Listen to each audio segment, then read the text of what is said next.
Hello, everybody, and welcome to yet another episode of Big Beautiful Badasses. I am your host, Kimberly Pleasia. I am so excited about today's episode, you guys, because it is going to be so good. This is a conversation that I have been looking forward to all week.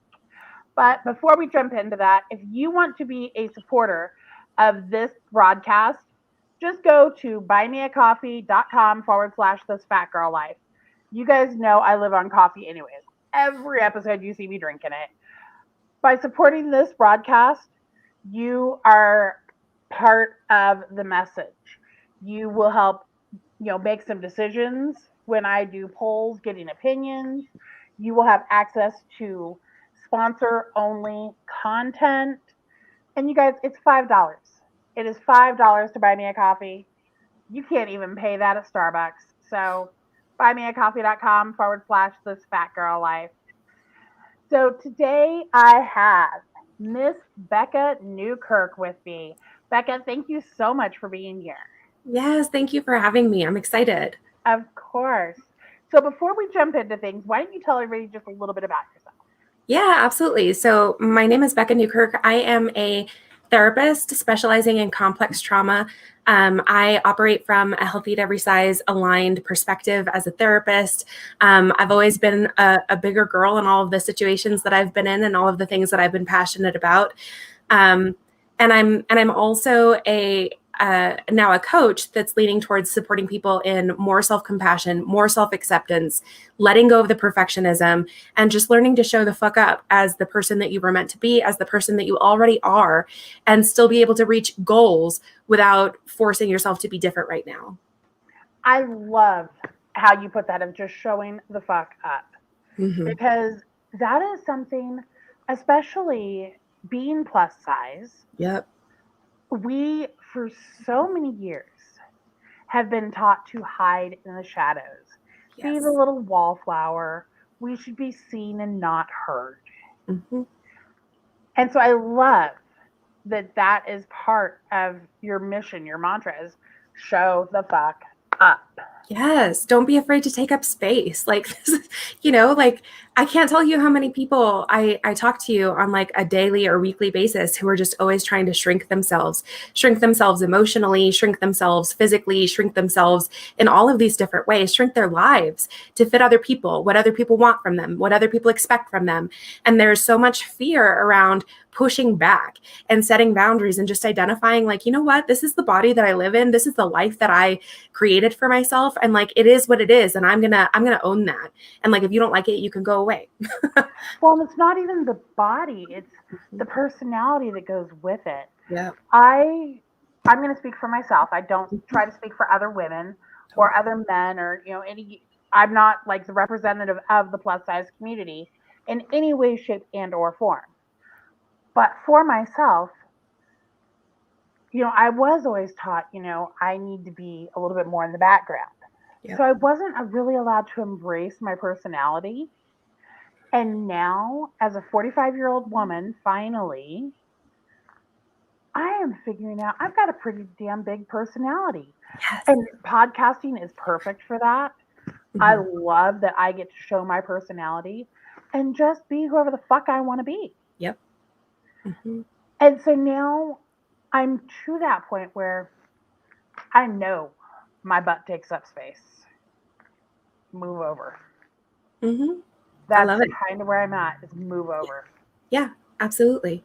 Like, and I just keep coming back to this idea. I didn't mention it earlier, but as you know, Kimberly, that I do love powerlifting. When gyms are open, I do powerlift. I do not have a powerlifting gym in my house, but one of the things that I love about it, and when I was in that environment all the time, like it was constantly having questions about like, aren't you trying to like, do this so that you'll look this specific way, or do that so you'll look this other specific way. And it's like, I just like lifting heavy shit. Like, I like picking up heavy things. It makes me feel empowered. It makes me feel like I get to be like a fuller version of myself. Like I get to count on myself and I don't have to fucking wait for somebody to save me. Like that shit is so important to me. And I'm so tired of being told that like I'm supposed to have other people's goals or other people's objectives when I'm doing something for me. So I love the way that you say, like, I'm getting to the point where it's just like, you know what? Yeah, I do take up space. So move over, like move over or go away if you're not willing to move over for it. Exactly. And the one thing that I noticed, I still get it. And maybe I just don't notice it as much because I have gotten to that point of embracing my personality and loving my personality. The eye roll. Oh, Or the side eye. I do not I like hate that. that. Oh my god, I just want to slap a bitch. Yeah, I get it. It's funny because a lot of the people that I work with, specifically as a therapist, are like people pleasers and like, they have imposter syndrome. So like they're very, very sensitive actually to like the emotional landscape of the people around them because they had to be like, when they were growing up, it's like if mom or dad were going to lose their shit, if somebody was going to be dangerous, if they were going to be unhappy, it was like I have to be finely attuned to the way that everybody around me feels so that I can shift myself or adjust myself or contort myself more likely to make it safe for myself and safe for everybody else. And that's kind of what you're describing. I mean, I think being in a larger body in this fucking society honestly is a form of complex trauma because so many people are like not accepting. And so many people are asking you always to be something different from what you are. And so I think what you're describing, like, I don't even know if everybody would see the same things that you're seeing, but they're absolutely there. And it's because you have had to learn how to be that attuned and that finely connected to the way that the people around you are responding to you. Well, and I saw this on Facebook yesterday, and oh my god, I was livid. I was so livid because it was honestly about a teenage boy who died from COVID. He was a large kid. He was a very large kid. The comment section. Oh no. You had, some people that were very compassionate for the mother who just lost her son. Yeah. But then you had all these Facebook MDs chiming in of what were the underlying conditions. Look at his size. He was going to die young anyways. No, that's so awful. Who says that? Oh gosh. I was livid. Obviously, I still am. Yeah, well, because it's awful. It's like it's not having just like basic human compassion for another fucking human. And like size, as we very well know, and the research, has borne out for us, right? Like size has very, very, very little, if anything, to do with our health, right? I mean, that's like the whole premise of like healthy at every size perspective and being able to, it's when I was still entrenched in like trying to shrink myself, right? When I was still in that space and I would have clients come in and they would say that they wanted to like do a diet or whatever, I would cause harm at the time by like trying to support them in that. And what I do now, I learned from like Healthy at Every Size coworkers, and she introduced me to more and more of that information and that way of being in the world. And now if someone comes up to me with that kind of goal, I'm not going to collude with you on that. I'm not going to, because I don't think that it actually has anything to do with your health. And I'm not going to pretend that it does. And I don't think that you trying to be something other than what you are because you're trying to fit other people's expectations for you is a goal that I can, with integrity, actually support you in. And like, I'm out on that. Like, I think people get to be, I will help you learn to accept yourself as you are. I will help you learn how to engage with food and engage with movement in ways that feel good to you and that like, empower you and make you feel better in the world. Absolutely. But like with a goal of changing, absolutely not. Well, and what a lot of people are not, they're finally starting to come around to it. But what so many people don't grasp is big, small, straight size, plus size, whatever. You can still have a very unhealthy relationship with food. Oh, yeah. So it doesn't matter if you weigh 500 pounds and you have that unhealthy relationship with food and with your body, you could go down to 120 and that unhealthy relationship is still going to be honestly there. Thank you so much for saying that. I really it like warms my heart to hear you say that, because on it, it's really similar to the way that people interact with money. It doesn't matter how much money you have. If you got a shit relationship with money, you're going to have a shit relationship with money. You could be a billionaire and still have a bad relationship with money. How many times do we hear about like people who were famous and had millions and millions of dollars and now they're like bankrupt and like they can't pay their bills? Like this is not, it's not about like, yeah, it's not about your size. It's not about your weight. It's not about whatever. It's about like, do you feel good when you're eating, right? Like, for what purpose is this? Like, are you getting pleasure from this? Like, is it doing anything for you? You know what I mean? And people, man, like I can't tell you how many people of all sorts of different shapes and sizes who interact with food incredibly poorly, but nobody necessarily is like looking at them and asking them questions about it every day, right? So they don't have that outside scrutiny in the same way that other people do. Exactly. You have to look at, how is this person, what is food for them? Mm-hmm. Is food something just to sustain them? Mm-hmm. Is that their security blanket? And I will use myself as an example. For a very long time, food was my security blanket. It was there and it made me feel good and it filled a void. Yeah. I went through some shit Mm-hmm. as a child Mm-hmm. and it fucked me up. But food was always there. Yeah. And I was a little bit heavier when I went through that shit anyways. But, food was there. Right. And it was comforting. And so I freely admit I did have a very, very unhealthy relationship with food. Mm-hmm. Finally, in my 40s, I have gotten to a point where I'm conscious about what I eat. Yes, there are still meals that I eat that, my God, a cardiologist would probably, just die right there. I'm going to Heart Attack Grill, when I go out to Vegas. Yes. Awesome. Have you been there? I haven't, but I've heard really good things. I've never been to Vegas at all, so that's why. They have a milkshake with butterfat. Oh, that sounds amazing. Oh, their chili cheese fries. Oh, off the chain. I'm going to Heart Attack Grill. You go to Vegas to indulge. Yeah, honestly, I appreciate you bringing that up as well, because like, I don't know, the way that I know I hear a lot of other people say like food is, make sure that you're hungry when you're eating. And like, yeah, but the way that I look at it, honestly, I feel like food can meet a lot of different needs. I think food can be just for pleasure. Food can be for socializing. Food can be for celebrating or commiserating. It can be for grieving. Like, we do so many different things with food, but it's really not just fuel for your body. It's really, truly not.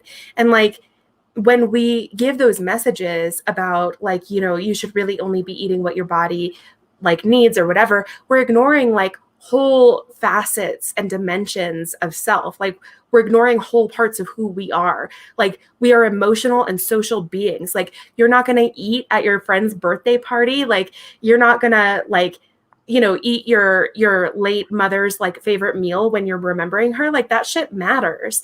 And like, as someone who recently lost my mom, and I think I briefly mentioned this when we were talking earlier, she loved eating. I mean, like, food was like one of her great joys in life. And like, so when I eat now, and particularly when I eat things that remind me of her that she really enjoyed, like, it's much more than just an experience of eating right then in the moment.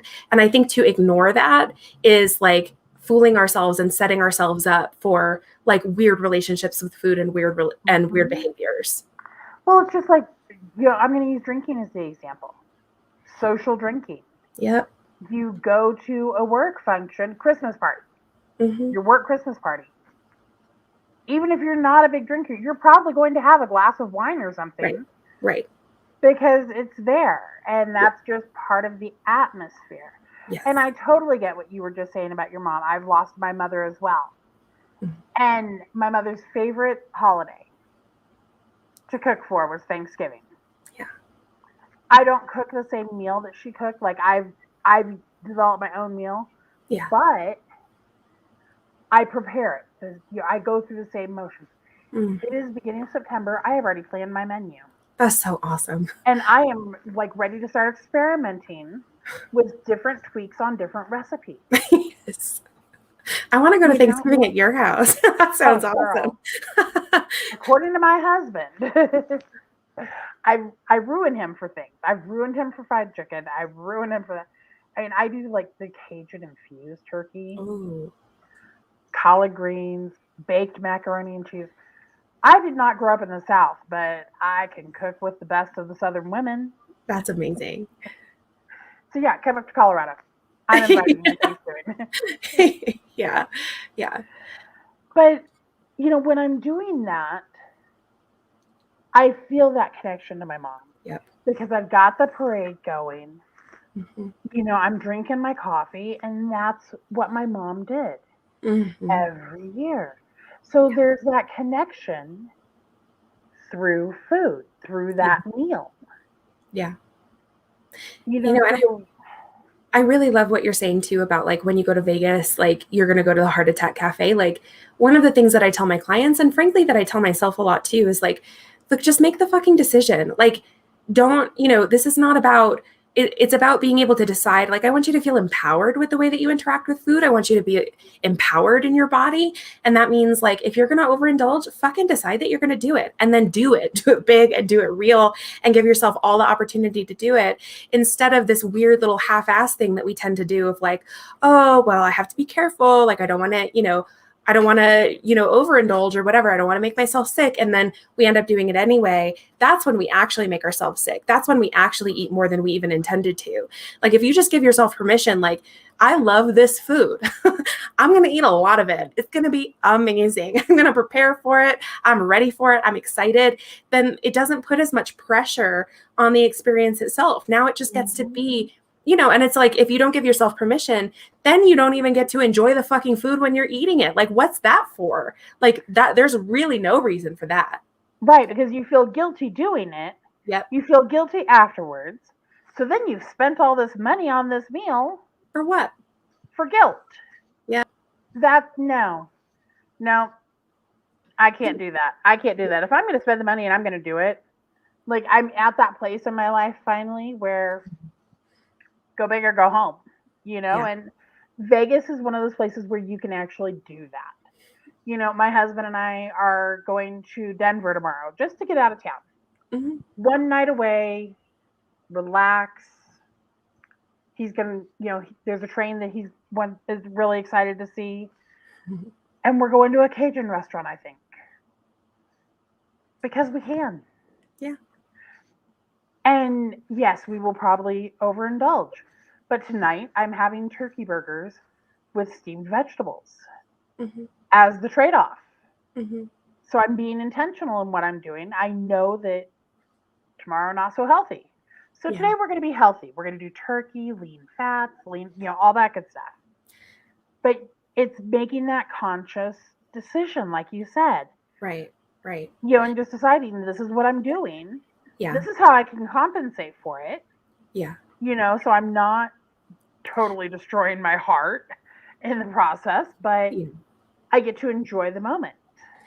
Yeah. I mean, I actually like, I've gotten to the point where I don't even like the idea of having to like part of what's really cool about, for me, in my opinion, the Healthy at Every Size like movement and theoretical backing or whatever is like, we're not calling things like healthy foods or unhealthy foods. Like there's no moral value on food, right? It just is food. It just is neutral. And like, if you eat it and you're getting something out of it, wonderful. So like I have a 3-year-old and a 1-year-old, and I've been working really hard. I've been working on my own food shit, body shit, whatever. I've been working on mine forever. I don't want them to even have it at all.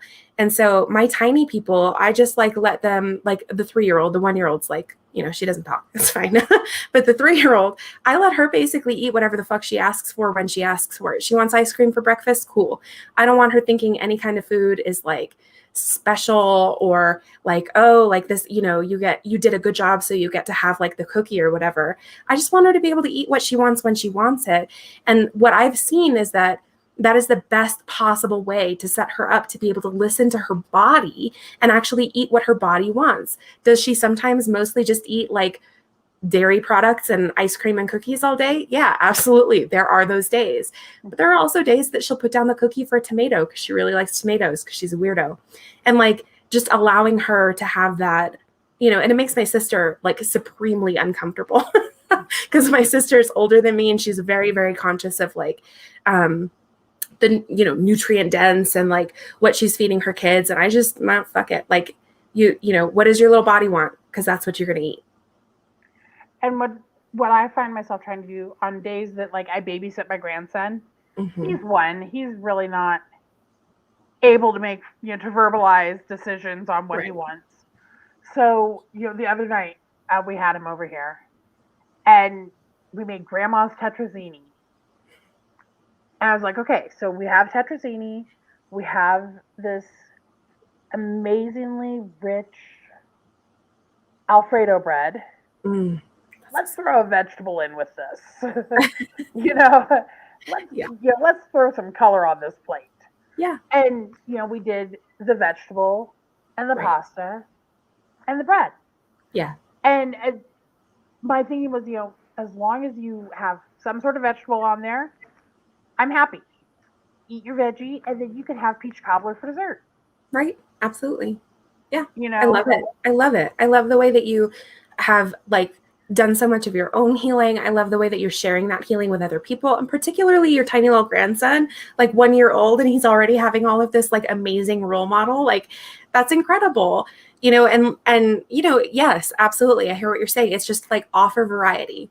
And then the kid decides what they're going to ingest, and forcing them to eat things that they don't want, like clean your plate so you can have peach cobbler or like whatever the fuck it is that we do to kids. Like that backfires. Like what's going to happen when they like are at school and trading out your healthy lunch with other kids' lunches? Like what happens when they like move out of your house? Like you're setting yourself up, but you're more than that, you're setting your kid up for failure in this way, and for feeling out of control, and for feeling like they can't make good decisions for themselves. And so if we just allow them to start making more of those decisions, I'm going to offer you this variety, and you're going to pick and choose whatever it is that you're going to ingest. And I'm going to just be okay. I'm going to choose before you even eat that I'm going to be okay with whatever it is that you decide to do. Like that's already empowering. It's already like listening to their little body's like internal compass. That's amazing. Yeah.